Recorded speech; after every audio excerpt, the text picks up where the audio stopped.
দিনে দুপুরে গৃহস্থের বাড়িতে ডাকাতি, কয়েক লক্ষ নগদ টাকা ও সোনার গয়না লুটপাট করে দুষ্কৃতীরা। ঘটনাটি ঘটেছে শুক্রবার দুপুরে নদিয়ার হরিণঘাটা থানার জিকরা বাজার দক্ষিণপাড়া এলাকায়। বাড়ির সদস্য সমীর দত্তর অভিযোগ, ওই দিন দুপুরে তারা কেউ বাড়িতে ছিলেন না, তাদের একমাত্র ছেলেই ছিল ঘরে। তখনই ঘরের পেছন দরজা দিয়ে ওই দুষ্কৃতীর দল ঘরের মধ্যে আচমকাই ঢুকে পড়ে।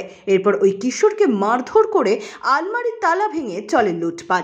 অভিযোগ, লকারে ছিল প্রায় 2.5 লক্ষ টাকা এবং বেশ কয়েক ভরি সোনার গয়না।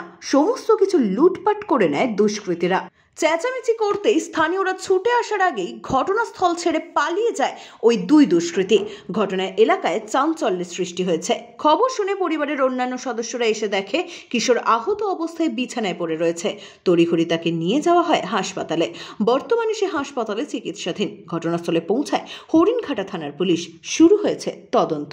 তখন ছেলে খেতে এসছে, বাড়িতে চান করে খেয়েছে, তারপরে বাথরুমের সাইডের দরজার থেকে নক করেছে আর সামনের দিকে নক করেছে। আমার ছেলে ভাবছে কি বাথরুমের এই পাশে এত নক করছে, সামনের দিকে নক করছে, বাথরুমে কি আমার বাবা মারা বাথরুমে আসলো নাকি।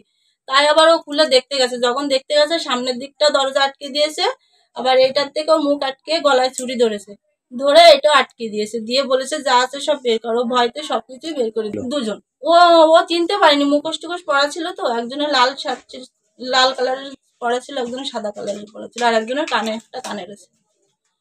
এবার তখন এসে ও বের করে দিয়ে যখন এই পাশটা নিয়ে চলে গেছে পাঁচিল ওখানে, তখন আমার ছেলে চিল্লাচ্ছে, মা শিগগিরই বাড়ি আসো, চোর এসছে।